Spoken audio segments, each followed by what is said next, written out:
وَلَقَدْ جَاءَتْ رُسُلُنَا إِبْرَاهِيمَ بِالْبُشْرَى، اور بلا شبہ ہمارے بھیجے ہوئے فرشتے ابراہیم کے پاس خوشخبری لے کر آئے. قالوا سلاما، کہنے لگے سلام ہو. قال سلام، اس نے بھی کہا سلام. فما لبث ان جاء بعجل حنیذ، پس وہ تھوڑی ہی دیر میں ایک بھنا ہوا بچڑا لے آیا. رسولنا سے مراد اللہ کے فرشتے ہیں جو انسانی شکل میں ابراہیم علیہ السلام کے پاس بیٹے اور پوتے اسحاق اور یعقوب کی خوشخبری لے کر آئے تھے. ان کی تعداد بعض نے 3 بتائی کہ جبرائیل، میکائیل اور اسرافیل تھے، بعض نے 9، بعض نے اس سے زیادہ، لیکن قرآن و سنت سے ہمیں صحیح تعداد نہیں پتہ چلتی. لیکن یہ پتہ چلتا ہے کہ وہ ایک فرشتہ نہیں تھا، زیادہ تھے. تو اس سے پتہ چلتا ہے کہ فرشتے انسانی شکل اختیار کر سکتے ہیں. یہ قرآن سے ثابت ہو رہا ہے، انسانی شکل میں آ سکتے ہیں. پھر اسی طرح جنات بھی انسانی شکل اختیار کر سکتے ہیں. دوسری بات یہ کہ علم الغیب صرف اللہ کی ذات کے ساتھ خاص ہے. ابراہیم علیہ السلام اولو العزم پیغمبر ہو کر بھی ان مہمانوں کو پہچان نہیں سکے. اس سے کیا پتہ چلتا ہے کہ ان کے پاس غیب کا علم نہیں تھا، ورنہ وہ کھانے کا اہتمام ہی نہ کرتے، کیونکہ فرشتے تو کھاتے پیتے ہی نہیں ہیں. اور جب پیغمبر علم الغیب نہیں جانتے تو باقی لوگ کیسے جان سکتے ہیں؟ تیسری بات، مہمان نوازی انبیاء علیہ السلام کی صفت ہے. خصوصاً ابراہیم علیہ السلام تنہا کھانا نہیں کھاتے تھے. حضرت خدیجہ نے نبی صلی اللہ علیہ وسلم کا بھی پہلی وحی کے موقع پر جو آپ کے اوصاف کا اقرار کیا تھا اور آپ کی جو خوبیاں بیان کی تھی اور آپ کی جو تعریف بیان کی تھی آپ کو حوصلہ دلانے کے لیے، تو اس میں ایک بات یہ بھی تھی وہ تقر الضیف، کہ آپ مہمان نوازی کرتے ہیں. تو مہمان نوازی جو ہے وہ ایمان کا حصہ ہے. نبی صلی اللہ علیہ وسلم نے فرمایا جو شخص اللہ اور آخرت کے دن پر ایمان رکھتا ہے اسے چاہیے کہ اپنے مہمان کی عزت کرے. خوب خاطر مدارت کی مدت 1 دن رات ہے اور مہمانی 3 دن کی ہوتی ہے. اس کے بعد جو کیا جائے وہ صدقہ ہے، یعنی آپ کو بس ثواب ملتا رہے گا، لیکن مہمانی کا کام جو ہے وہ پہلے 3 دن تک ہوتا ہے. صحابہ بھی بہت مہمان نواز تھے. نافع بیان کرتے ہیں کہ عبداللہ بن عمر اس وقت تک کھانا نہیں کھاتے تھے جب تک کوئی مسکین ان کے ساتھ کھانے کے لیے نہ لایا جاتا. نافع ان کے غلام تھے نا، پھر بعد میں آزاد بھی کر دیا تھا ان کو. اسی طرح چوتھی بات یہ پتہ چلتی کہ مہمان نوازی میں دیر نہیں کرنی چاہیے. وہ آئے، سلام دعا ہوئی، بٹھایا ان کو اور فوراً جا کے کھانے کا انتظام کرنے لگے. اور یہ کہ ان سے پوچھ گچھ بھی نہیں کرنی چاہیے کیا کھائیں گے کیا نہیں کھائیں گے. بس جو آپ کے پاس حاضر ہے، جو آپ افورڈ کر سکتے ہیں وہ آپ پیش کر دیں. مہمان کھانا چاہتا ہے کھا لے، نہیں کھانا چاہتا کوئی بات نہیں، مائنڈ بھی نہ کریں. اسی طرح یہ ہے کہ بہت تکلف نہ کریں، کیونکہ جو لوگ تکلف کرتے ہیں پھر وہ تھک جاتے ہیں، پھر وہ باتیں بھی بناتے ہیں اور پھر اس کا کچھ فائدہ نہیں. 5ویں چیز یہ ہے کہ دنیاوی لحاظ سے ابراہیم علیہ السلام پر اللہ کا فضل تھا. آپ میں سے کوئی ایک بھی بتائے کہ اگر اس کے گھر میں کوئی مہمان آئے تو پورا بچڑا بھون کے لے آئے گا. ہم لوگ تو نہیں افورڈ کر سکتے، لیکن ابراہیم علیہ السلام کے پاس اتنا مال اللہ کا دیا ہوا تھا، اگر جو انہوں نے ہجرت کی، گھر بار وطن سب کچھ چھوڑا کہ چند مہمانوں کے لیے اتنی بڑی مہمانی انہوں نے پیش کی. اب یہاں ایک سوال پیدا ہوتا ہے کہ کیا بچڑا ویل جو ہے یہ کھایا جا سکتا ہے؟ کچھ لوگوں نے کہا گائے کے گوشت میں بیماری ہوتی ہے، بیف نہیں کھانا چاہیے، یہ مت ہے. لیکن آپ دیکھیں کہ یہ باتیں کسی خاص کلچر سے آئی ہیں جو گائے کی بہت پوجا پرستش کرتے ہیں. گائے کے گوشت میں کچھ بھی نہیں. گائے کا دودھ بھی بہت پسندیدہ چیز ہے اور اس کا مکھن بھی اور اس کے بائی پروڈکٹس جو بھی ہیں. بعض حدیثوں میں اس طرح کی بات ملتی ہے گائے کے گوشت کو بیماری کہا گیا، لیکن وہ شاذ ہیں. قرآن میں گائے کے گوشت کو بطور انعام ذکر کیا گیا ہے اور قربانی اور مختلف مواقع پر ذبح کرنا قرآن و حدیث سے اور صحیح حدیث سے ثابت ہے. تو اگر یہ بیماری ہوتی تو پھر ابراہیم علیہ السلام کیوں کھاتے اور کھلاتے؟ مہمانوں کو بیماری والی چیز کھلانی تھی. یہ الگ بات ہے کہ کچھ لوگوں کو بیف سوٹ نہ کرے، آپ کو ہو سکتا آلو سوٹ نہ کرے، دودھ نہ کرے، کچھ اور نہ کرے، تو اس کا یہ مطلب نہیں آپ وہ حکم سب پہ لگا دیں کہ کوئی بھی یہ نہ کھائے، اوروں کو تو نہیں محروم کریں. 7ویں بات یہ کہ انبیاء علیہ السلام بشر ہوتے تھے، کھانا بھی کھاتے تھے اور کھلاتے بھی تھے، ٹھیک ہے، کیونکہ فرشتے کھانا نہیں کھاتے.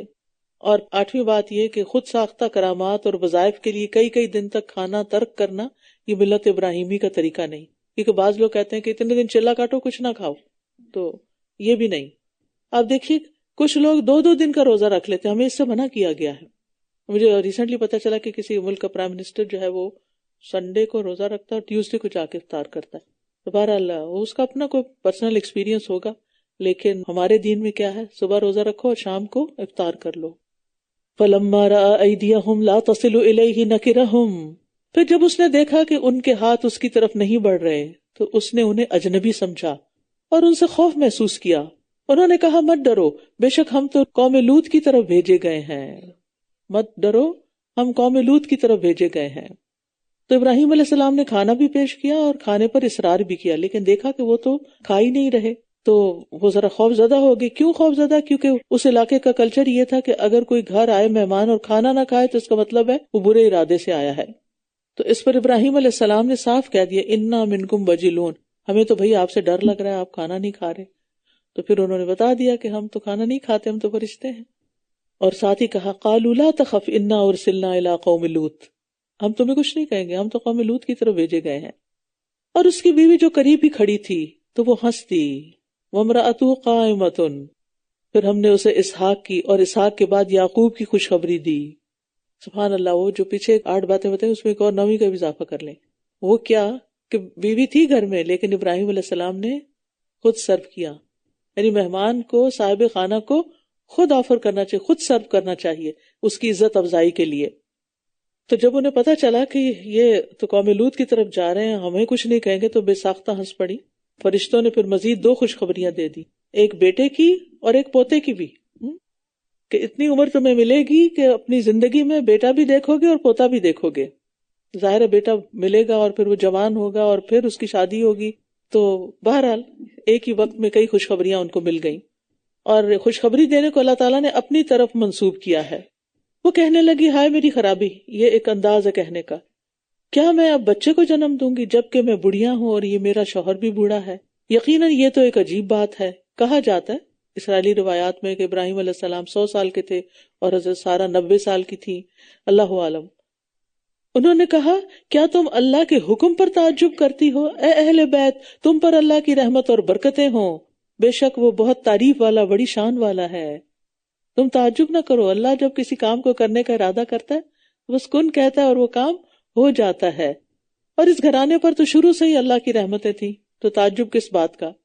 یعنی آگ گلو گلزار ہو گئی، اسماعیل علیہ السلام ذبح سے محفوظ ہو گئے، اور مصر کے جابر بادشاہ سے حضرت سارہ کی عصمت محفوظ ہوئی، اور بھی بہت سی اللہ نے رحمتیں فرمائی تھی اس گھرانے پر، تو اس لیے پریشانی کی ضرورت نہیں. یعنی کتنا خوبصورت انداز ہے نا کہ پریشانی کے وقت بندے کو اس کی نعمتیں یاد دلائی جائیں. اگر آپ کے پاس کبھی کوئی ایسا شخص آئے جو مایوس ہو زندگی سے، مایوس ہو اپنے حالات سے، تو اس سے پوچھیں کہ اچھا آپ بتائیں آپ کی زندگی میں کون سی اچھی اچھی چیزیں بھی ہوئی ہیں. ان کو اچھی باتیں یاد کروائیں، ٹھیک ہے، تاکہ ان کا دھیان بٹے اور وہ مثبت سوچ اختیار کریں. کیونکہ ہر وقت صرف پریشانیوں کو ہی یاد کرتے رہنا اور انہی میں گھلتے رہنا، یہ کوئی ہیلدی ایٹیٹیوڈ نہیں ہے، زندگی گزارنے کا کوئی صحت مندانہ انداز نہیں ہے. پھر جب ابراہیم سے خوف جاتا رہا اور اس کے پاس بیٹے کی خوشخبری آ گئی تو وہ ہم سے قوم لوط کے بارے میں جھگڑنے لگا. بے شک ابراہیم نہایت بردبار، بہت آہوزاری کرنے والا اور رجوع کرنے والا تھا. اللہ تعالیٰ نے ابراہیم علیہ السلام کا پیار سے تذکرہ کیا اور ان کی بحث اور تکرار کا برا نہیں مانا. حلیم وہ شخص ہوتا ہے جو غصہ نہیں کرتا اور کسی کی غلطی پہ پکڑتا نہیں ہے، معاف کر دیتا ہے، اور جب اس کے ساتھ کوئی برا کرے تو وہ انتقام لینے میں جلدی نہیں کرتا. تو ابراہیم علیہ السلام بہت اچھے اخلاق والے تھے، کشادہ دل تھے، وہ جاہلوں کی جہالت پر غضبناک نہیں ہوتے تھے. اور دوسرا افواہ ان کی صفت بتائی گئی، وہ ہر وقت اللہ کے سامنے گڑ گڑاتے رہتے تھے اور منیب، ہر کام میں اللہ کی طرف رجوع کرتے تھے، اللہ کو یاد کرتے تھے. اے ابراہیم اس بات کو چھوڑ دو، بے شک تمہارے رب کا حکم آ چکا ہے، یہ فرشتوں نے کہا، اور اب ان پر نہ پھیرا جانے والا عذاب آ کر رہے گا، یعنی اللہ کے فیصلے کو اب کوئی ٹال نہیں سکتا. اگرچہ ان کو پتا تھا کہ وہ قوم بہت بڑی مجرم ہے، لیکن اس کے باوجود ان کو ان پر عذاب آنے کی خبر سے خوشی نہیں ہوئی بلکہ تکلیف ہوئی، اور اللہ تعالیٰ سے ان کے حق میں سفارش کرنے لگ گئے. لیکن فرشتوں نے منع کر دیا کہ اللہ کا حکم ہو چکا ہے، بس اب یہ فیصلہ ہو چکا ہے، یہ ٹلے گا نہیں، بس اب یہ بات چھوڑ دو. اور جب ہمارے بھیجے ہوئے فرشتے لوط کے پاس آئے علیہ السلام تو وہ ان کے بارے میں بہت رنجیدہ ہوا اور ان کے بارے میں دل میں بہت تنگ ہوا اور کہنے لگا یہ بڑا کڑا دن ہے. لوط علیہ السلام ابراہیم علیہ السلام کے آگ سے صحیح سلامت باہر نکل آنے پر ایمان لے آئے تھے. باقی قوم تو نہیں لائی لیکن یہ ایمان لے، بھتیجے تھے ان کے. انہوں نے ان کے ساتھ ہی شام کی طرف ہجرت کی تو اللہ تعالیٰ نے ان کو بھی نبوت سے سرفراز کیا اور وادی اردن میں صدوم نامی بستی اور اس کے گرد و نواح میں ان کو مبعوث کیا۔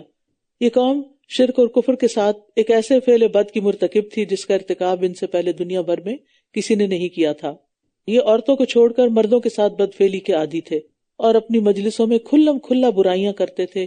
ڈاکے مارنا ان کا عام رویہ تھا، یعنی ہر طرح کی اخلاقی بیماریوں کا بھی شکار تھے۔ اب لوط علیہ السلام کو یہ نہیں پتا تھا کہ یہ فرشتے ہیں، وہ سمجھتے تھے کہ یہ نوجوان لڑکے آئے ہیں، کوئی یہ میری قوم تو ان کو چھوڑے گی نہیں، یہ کتنا مشکل دن ہے۔ اور اس کی قوم کے لوگ اس کے پاس دوڑتے ہوئے آ گئے اور وہ پہلے سے ہی برے کام کیا کرتے تھے۔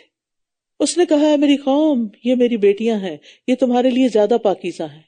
اپنی تو ان کی 2 ہی بیٹیاں تھیں، ان سب لوگوں کے لیے تو وہ کافی نہیں تھی کہ ان کے ساتھ شادی کرتے، لیکن مطلب ان کا یہ تھا کہ تم ان لڑکوں کو چھوڑو، جاؤ جو حلال طریقے سے اللہ نے اپنی خواہش پوری کرنے کا انتظام کیا ہے کہ ایک کو مرد بنایا، ایک کو عورت بنایا، تو تم ان سے جا کے شادی کرو، بس اللہ سے ڈرو اور میرے مہمانوں کے معاملے میں مجھے رسوا نہ کرو۔ ابراہیم علیہ السلام یہ مہمان نواز، لوط علیہ السلام یہ مہمانوں کی فکر کریں، اس لیے دل تنگ ہو رہا ہے کہ ان کے ساتھ کوئی زیادتی نہ ہو جائے۔ تو مہمان کو صرف کھلانا پلانا ہی نہیں ہوتا، اس کو پروٹیکٹ بھی کرنا ہوتا ہے۔ کیا تم میں کوئی ایک بھی سمجھدار آدمی نہیں؟ انہوں نے کہا، تم اچھی طرح جانتے ہو کہ تمہاری بیٹیوں پر ہمارا کوئی حق نہیں، اور تم خوب جانتے ہو جو کچھ ہم چاہتے ہیں۔ رسول اللہ صلی اللہ علیہ وسلم نے فرمایا، مجھے اپنی امت میں سب سے زیادہ اندیشہ جس چیز کا ہے وہ قوم لوط کا عمل ہے، کہ میرے امتی بھی یہ کام شروع کر دیں گے۔ اس نے کہا، کاش میرے پاس تمہارے مقابلے کی کوئی قوت ہوتی یا میں کسی مضبوط سہارے کی طرف پناہ لے سکتا۔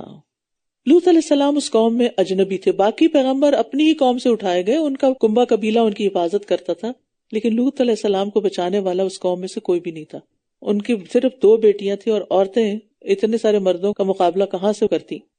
تو اس وقت انہیں خواہش ہوئی، انہوں نے اس تمنا کا اظہار کیا، کاش اس قوم کے مقابلے میں میری کوئی قوت ہوتی، یا میں کسی مضبوط سہارے کی پناہ لیتا، یا میرا خاندان یہاں ہوتا تو میں تم سے نبٹ لیتا۔ رسول اللہ صلی اللہ علیہ وسلم نے فرمایا، اللہ تعالیٰ لوط پر رحم کرے، یقیناً وہ بہت مضبوط سہارے کی پناہ رکھتے تھے، یعنی اللہ کا سہارا جو سب سے مضبوط ہے، اور اس وقت ان کے پاس فرشتوں کی شکل میں بھی مضبوط سہارا تھا، اگرچہ انہیں پتہ نہیں تھا، ورنہ تو وہ بے فکر ہو جاتے۔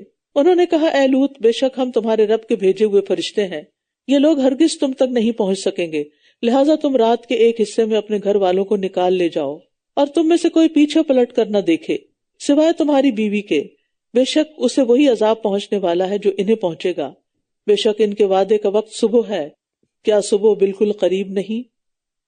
یعنی قوم کے لوگ جو انہیں پتا چلا کہ کچھ نوجوان آئے اور وہ برے ارادے سے لوط علیہ السلام کے گھر آ گئے، تو جب انہوں نے دروازہ نہیں کھولا تو دیواریں پھلانگ کے یا دروازہ توڑ کے آئے، تو اس پر پھر فرشتے نے پر مارا جس سے سب کے سب اندھے ہو کر بھاگ گئے۔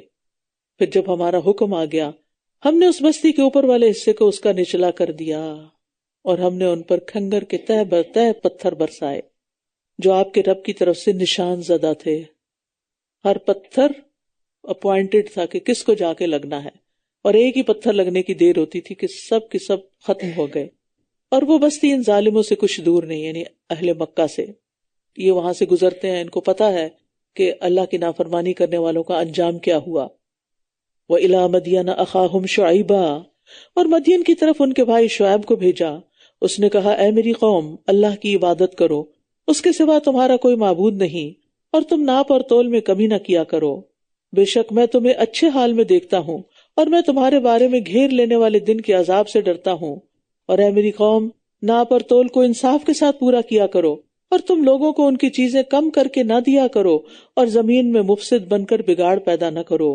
اللہ کی دی ہوئی بچت ہی تمہارے لیے بہتر ہے اگر تم مومن ہو، اور میں تم پر کوئی نگہبان نہیں ہوں۔ تو یاد رکھیے، حق مال کی قلت ناحق مال کی کثرت سے افضل ہے، اس میں برکت بھی ہوتی ہے اور انجام کے لحاظ سے بھی اچھا ہے، لیکن ابن آدم کی فطرت کیا ہے؟ وہ مال کی قلت کو ناپسند کرتا ہے، حالانکہ مال کی قلت حساب کتاب میں کمی کا باعث ہے۔ قالوا یا شعیب اصلاتک تأمرک ان نترک ما یعبد آباؤنا، انہوں نے کہا، اے شعیب، کیا تمہاری نماز تمہیں یہی حکم دیتی ہے کہ ہم ان کو چھوڑ دیں جن کی عبادت ہمارے آباء و اجداد کرتے آئے ہیں، یا یہ کہ ہم اپنے مالوں کے بارے میں جو چاہیں وہ بھی نہ کریں؟ بے شک تم ہی بہت بردبار اور سمجھدار رہ گئے ہو۔ یہاں انہوں نے نماز کا تانا دیا، عام طور پر یہی ہوتا ہے کہ جو شخص نمازی ہوتا ہے اگر اس سے وہ نصیحت بھی کرے تو اس کو نماز کا طعنہ مل جاتا ہے. یہاں وہ خیر خواہی کر رہے ہیں. اس نے کہا اے میری قوم کیا دیکھا تم نے کہ اگر میں اپنے رب کی طرف سے ایک واضح دلیل پر ہوں اور اس نے مجھے اپنے پاس سے اچھا رزق بھی عطا کیا ہو تو میں کیسے اس کی نافرمانی کروں؟ اور میں نہیں چاہتا کہ جس چیز سے میں تمہیں روکتا ہوں میں خود اس کے خلاف کروں. میں تو اپنی استطاعت کے مطابق اصلاح ہی کرنا چاہتا ہوں اور میری توفیق تو اللہ ہی کی مدد سے ہے. اسی پر میں نے توکل کیا اور اسی کی طرف میں رجوع کرتا ہوں. تو یہاں پر شعیب علیہ السلام نے کہا کہ میں بینہ کے ساتھ ہوں. بینہ اس دلیل کو کہتے ہیں جس سے حق اور باطل الگ الگ ہو جائے، واضح ہو جائے. اور پھر وَرَزَقَنِي مِنْهُ رِزْقًا حَسَنًا، دو چیزوں کا ذکر ہے کہ یہ دو نعمتیں مجھے ملی ہیں، ایک بینہ دلائل اور دوسرے رزق حسن. تو رزق حسن جو ہے اس سے مراد حلال روزی، صاف ستھری پاکیزہ زندگی اور نبوت بھی ہے. نبوت بھی ایک رزق ہے، اللہ نے جن کو چنا ان کو ملا. تو شعیب علیہ السلام ایک مالدار انسان تھے، اسی لیے انہوں نے کہا کہ مجھے رزق حسن ملا ہے، اچھا رزق ملا ہے، حلال روزی ملی ہے مجھے. یہ بات مینشن کرنا کیوں ضروری؟ پیچھے میں نے ابراہیم علیہ السلام کو بتایا کہ وہ بچڑا لے آئے، اس کا مطلب ہے بہت مالدار تھے. یہاں یہ بھی رزق حسنہ کی بات کر رہے ہیں، مالدار ہیں. بات یہ ہے کہ دین پر ہوتے ہوئے اگر آپ مالدار ہیں تو کوئی برائی نہیں ہے اس میں، بس شرط یہ ہے کہ وہ مال جائز طریقے سے کمایا ہوا ہو. لیکن ہمارا عام کانسیپٹ کیا ہے کہ جو دین میں ہے اس کو فقیر ہی نظر آنا چاہیے. اور اے میری قوم، میری مخالفت تمہیں ہرگز اس بات پر آمادہ نہ کرے کہ تم اللہ کی نافرمانی پر اتر آؤ اور تمہیں قوم نوح یا قوم ہود یا قوم صالح جیسا عذاب آ پہنچے. اور قوم لوط تو تم سے کچھ بھی دور نہیں. وَاسْتَغْفِرُوا رَبَّكُمْ ثُمَّ تُوبُوا إِلَيْهِ إِنَّ رَبِّي رَحِيمٌ وَدُودٌ. اور اپنے رب سے استغفار کرو پھر اس کی طرف لوٹ آؤ، بے شک میرا رب نہایت رحم کرنے والا، بہت محبت کرنے والا ہے. یہاں اللہ کا نام الودود آیا ہے، رحیم ودود، مہربانی بھی کرتا ہے، محبت بھی کرتا ہے. تو اس سے پتہ چلتا ہے کہ اللہ تعالیٰ رحمت بھی فرماتے ہیں اور بندوں سے محبت بھی کرتے ہیں. قالوا یا شعیب ما نفقه کثیرا مما تقول. انہوں نے کہا شعیب جو تم کہتے ہو اس میں سے بہت کچھ ہم سمجھ ہی نہیں پاتے، ہمیں نہیں سمجھ آتا تم کیا کہتے ہو، اور ہم تمہیں اپنے درمیان بہت کمزور دیکھتے ہیں، اور اگر تمہارا قبیلہ نہ ہوتا تو ہم ضرور تمہیں سنسار کر دیتے، پتھر مار کے ہلاک کر دیتے. اور تم ہم پر زور آور تو نہیں ہو، تمہارا کیا بس چلے گا ہم پر، تم بدلہ بھی نہیں لے سکتے، مقابلہ بھی نہیں کر سکتے، دھمکیوں پہ دھمکیاں. یہ کب ہوتا ہے کہ انسان کو کسی کی بات سمجھ نہ آئے؟ جب اس کی بات میں اس کے لیے کوئی انٹرسٹ نہ ہو. آج بھی آپ دیکھیں کہ اگر کوئی شخص دین کی بات کبھی نہ سنتا ہے نہ سمجھتا ہے، اگر آپ اس کو کسی درس میں لے جائیں تو آدھی باتیں اس کو سمجھ نہیں آئے گی کہ ہو کیا رہا ہے اور یہ کیوں کہا جا رہا ہے، سمجھنا بھی نہیں چاہتے. مینٹل بلاک کہ یہ ہمیں لینا ہی نہیں، پہلے سے ڈیسائیڈڈ ہے نہیں سمجھنا، تو کیسے سمجھائے گا کوئی. اور پھر یہ کہ ایک اور وجہ بھی تھی کہ شعیب علیہ السلام کی تحقیر کے لیے ان کے کلام کو بے وقت قرار دیا. اچھا آج بھی یہی ہوتا ہے کہ جب لوگوں کو دین سے روکنا ہوتا ہے تو کیا سمجھ آتی تمہیں، ہمیں تو کچھ سمجھ نہیں آتی کہ کیا کہتا ہے فلاں، یعنی اس کی بات میں کوئی وزن نہیں ہے کہ اس کے اوپر سر کھپایا جائے، چھوڑو جو بھی کہتا رہے، ہمارے لیے کوئی اہمیت نہیں رکھتا. یہ مقصد تھا ان کا. اور دوسرا یہ کہ اللہ کی نافرمانی کی وجہ سے ان کے عقل مسخ ہو چکی تھی، کہ شعیب علیہ السلام کی سیدھی سیدھی باتیں بھی ان کو سمجھ نہیں آتی تھی. وہ تو فصیح اللسان تھے. شعیب علیہ السلام کی ایک خاص خوبی بتائی جاتی ہے کہ وہ بہت بلیغ گفتگو کرتے تھے، بہت زبردست کمیونیکیٹر تھے. اب ہوتا یہی ہے کہ جب کوئی کسی کی بات کا جواب نہیں دے سکتا، دلیل میں لاجواب ہو جاتا ہے، تو پھر بدزبانی، گالی گلوچ، دھمکیوں، تحقیر پہ اتر آتا ہے انسان. یہی کچھ ان کی قوم کر رہی تھی. اس نے کہا اے میری قوم، کیا میرا قبیلہ تم پر اللہ سے بڑھ کر زور والا ہے اور اسے تم نے پس پشت ڈال رکھا ہے؟ قبیلے کو تم بڑا سمجھتے ہو اور اللہ کی بات نہیں سنتے. بے شک میرا رب جو تم کر رہے ہو اسے خوب گھیرے ہوئے ہے. اور اے میری قوم، تم اپنی جگہ پر عمل کیے جاؤ، میں بھی عمل کر رہا ہوں. ان قریب تم جان لوگے کہ کون ہے جس پر ایسا عذاب آئے گا جو اسے رسوا کر دے گا، اور کون ہے جو جھوٹا ہے. اور تم بھی انتظار کرو، میں بھی تمہارے ساتھ انتظار کر رہا ہوں. اور جب ہمارا حکم آ گیا تو ہم نے شعیب کو اور ان لوگوں کو جو اس کے ساتھ ایمان لائے تھے اپنی خاص رحمت سے نجات دی، اور جن لوگوں نے ظلم کیا تھا انہیں ایک چنگھاڑ نے پکڑ لیا، بس وہ اپنے گھروں میں اوندھے منہ پڑے رہ گئے. تو قوم شعیب پر عذاب آ گیا. اس عذاب کی تفصیلات مختلف جگہ پر مختلف طرح آتی ہیں. کہیں رجفہ یعنی زلزلے کا ذکر ہے، کہیں صیحہ چیخ کا ذکر ہے، کہیں عذاب یوم الذلہ صائبان کے دن والا عذاب. تو پہلے چیخ بلند ہوئی اور پھر وہ حد سے گزری تو شدید زلزلہ آ گیا، اس نے پہاڑوں تک کو ہلا دیا. کہتے ہیں کہ آج تک وہ پہاڑ جو ہیں ان کے اندر بڑی بڑی دراڑیں ہیں جو سینکڑوں میلوں پہ پھیلے ہوئے ہیں پہاڑ، کہ اس زلزلے کی نشاندہی کرتے ہیں جو اس قوم پر آیا تھا. اور پھر یہ کہ زلزلے نے ساری کسر پوری کر دی اور کفار کا نام و نشان تک مٹ گیا، لگتا تھا کوئی یہاں کبھی رہا ہی نہیں. تو آج بھی مدین کے پہاڑوں میں اس زلزلے کے اثرات موجود ہیں. کأن لم یغنوا فیہا، گویا کہ وہ ان میں کبھی بسے ہی نہ تھے. سنو، دوری ہے مدین والوں کے لیے جیسا کہ دور ہوئے سمود، اور یقیناً ہم نے موسیٰ کو اپنی آیات اور واضح دلیل کے ساتھ بھیجا فرعون اور اس کے سرداروں کی طرف. اب یہ سوال پیدا ہوتا ہے کس سے کیوں سنائے جا رہے ہیں؟ نبی صلی اللہ علیہ وسلم کو تسلی دینے کے لیے اور ایمان والوں کی ہمت بتانے کے لیے کہ ایمان لا کر انسان خطرات سے بچ جاتا ہے، نقصان سے بچ جاتا ہے. اور یقیناً ہم نے موسیٰ کو اپنی آیات اور واضح دلیل کے ساتھ بھیجا فرعون اور اس کے سرداروں کی طرف، تو انہوں نے فرعون ہی کے حکم کی پیروی کی، حالانکہ فرعون کا حکم ہرگز درست نہ تھا. پھر بھی انہوں نے عقل سے کام نہیں لیا اور اسی کے پیچھے لگے رہے. قیامت کے دن وہ اپنی قوم کے آگے آگے ہوگا، پھر انہیں آگ پر لے آئے گا، اور وہ نہایت برا گھاٹ ہے جس پر کوئی وارد ہو. ان کے پیچھے اس دنیا میں لعنت لگا دی گئی، اور قیامت کے دن بھی کتنا برا عطیہ ہے جو کسی کو دیا جائے، یعنی لعنت کتنا برا تحفہ ہے جو کسی کو ملے. یہ ان بستیوں کی کچھ خبریں ہیں جنہیں ہم آپ پر بیان کر رہے ہیں. ان میں سے کچھ تو قائم ہیں اور کچھ کٹ چکی ہیں، اور ہم نے ان پر ظلم نہیں کیا لیکن انہوں نے خود اپنی جانوں پر ظلم کیا. جب آپ کے رب کا حکم آ گیا تو انہیں ان کے وہ معبود کچھ بھی کام نہ آئے جنہیں وہ اللہ کو چھوڑ کر پکارتے تھے، اور انہوں نے انہیں ہلاکت کے سوا کسی چیز میں زیادہ نہ کیا. تو اس سے جو بات پتہ چلتی ہے کہ اگر جھوٹے اور فاجر انسان کو دولت دے دی جائے تو وہ ایک دن سب ختم ہو جاتی ہے، اور دنیا میں اس کو اپنے کیے کا انجام بھی نظر آ جاتا ہے. یعنی مطلب یہ کہ کافر و فاجر انسان جلد مغلوب ہو جاتا ہے. وَكَذَلِكَ أَخْذُ رَبِّكَ إِذَا أَخَذَ الْقُرَىٰ وَهِيَ ظَالِمَةٌ إِنَّ أَخْذَهُ أَلِيمٌ شَدِيدٌ.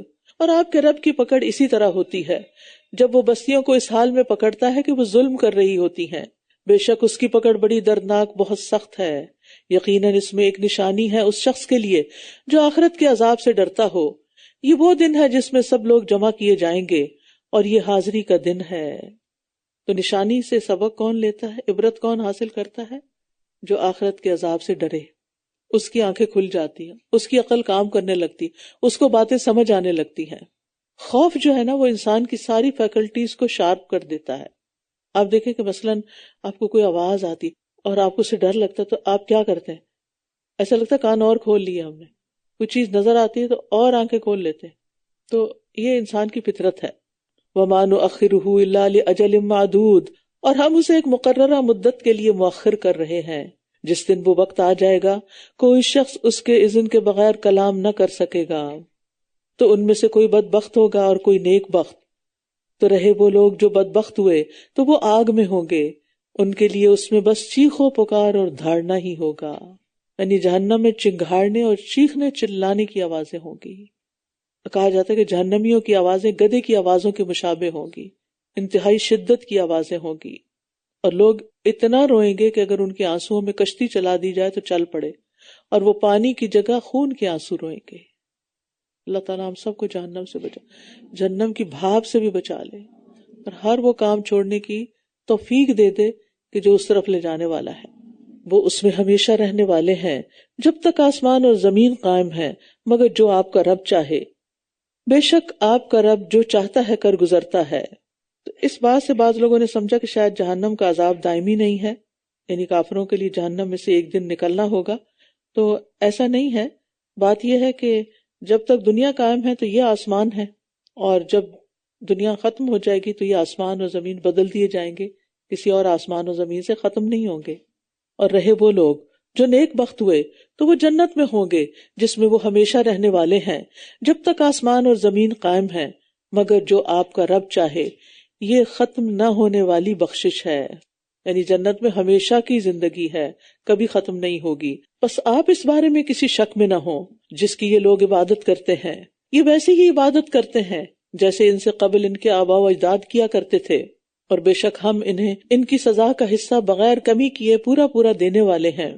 اور بے شک ہم نے موسیٰ کو کتاب دی تو اس میں اختلاف کیا گیا، اور اگر آپ کے رب کی طرف سے ایک بات طے نہ ہو چکی ہوتی تو ان کے درمیان ضرور فیصلہ کر دیا جاتا، اور بے شک یہ لوگ اس کے بارے میں ایک بے چین کرنے والے شک میں ہیں، اور یقیناً آپ کا رب ہر ایک کو ان کے اعمال کا پورا پورا بدلہ دے گا۔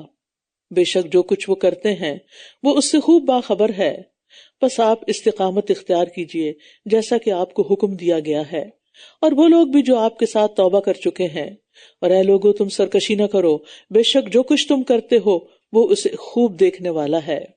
استقامت کا لفظ قائم رہنے سے ہے، سین اور تے کا اضافہ اس لیے کیا گیا ہے کہ جیسے حکم دیا گیا اسی طرح قائم رہا جائے، جیسے طلب کیا گیا ہے۔ استقامت دائیں بائیں جانے کی بجائے سیدھے ایک ہی رستے پہ چلنا، صراط مستقیم پر چلنا، یہ عمل ہے، یعنی باطل کے دونوں کناروں افراط اور تفرید سے بچ کر درمیان میں سیدھے رستے پر چلیں۔ ابن قیم کہتے ہیں کہ ہدایت کا سب سے آخری مرتبہ ہے کہ اللہ تعالیٰ انسان کو قیامت کے دن جنت کے راستے پر چلائے، بس جس کو اس نے اس دنیا کے گھر میں صراط مستقیم کی ہدایت کر دی اس کو وہ آخرت میں بھی سیدھے راستے پر چلنے کی توفیق دے گا تاکہ وہ اللہ کی جنت اور اس کے ثواب کے گھر تک پہنچ جائے، اور اس راستے پر اس کے قدم اسی قدر مضبوط ہوں گے جتنا وہ اس راستے پر چلتا ہے جو اللہ نے زمین میں اپنے بندوں کے لیے راستہ مقرر کیا ہے۔ پل صراط پر بڑی استقامت کی ضرورت ہے، لیکن وہاں کون استقامت اختیار کرے گا؟ جو دنیا میں دین پر جم کے رہتا ہے۔ اور تم ان لوگوں کی طرف مت جھکنا جنہوں نے ظلم کیا، ورنہ تمہیں آگ چھو لے گی، اور تمہارے لیے اللہ کے سوا کوئی دوست نہ ہوں گے، پھر نہ ہی تمہاری مدد کی جائے گی۔ اور دن کے دونوں کناروں پر نماز قائم کیجیے، اور رات کے کچھ حصے میں بھی، بے شک نیکیاں برائیوں کو لے جاتی ہیں۔ ان الحسنات یذہبن السیئات، یہ یاد رکھنے والوں کے لیے ایک یاد دہانی ہے، نیکیاں برائیوں کو لے جاتی ہیں۔ یعنی ایک مطلب تو یہی ہے کہ انسان برائی کرنے کے بعد جب کوئی نیکی کرتا ہے تو برائی مٹ جاتی ہے، دوسرا یہ ہے کہ جب انسان نیکی کرتا ہے تو برائیاں چھٹ جاتی ہیں نا۔ مثلا اگر آپ کے ہاتھ میں کوئی چیز پکڑی ہوئی ہے اور آپ نے ایک اور اٹھانی تو کیا کریں گے؟ پہلے ہاتھ خالی کریں گے۔ تو آپ برائیوں میں ملوث ہیں، آپ ان کو چھوڑنا چاہتے ہیں تو کیا کریں گے؟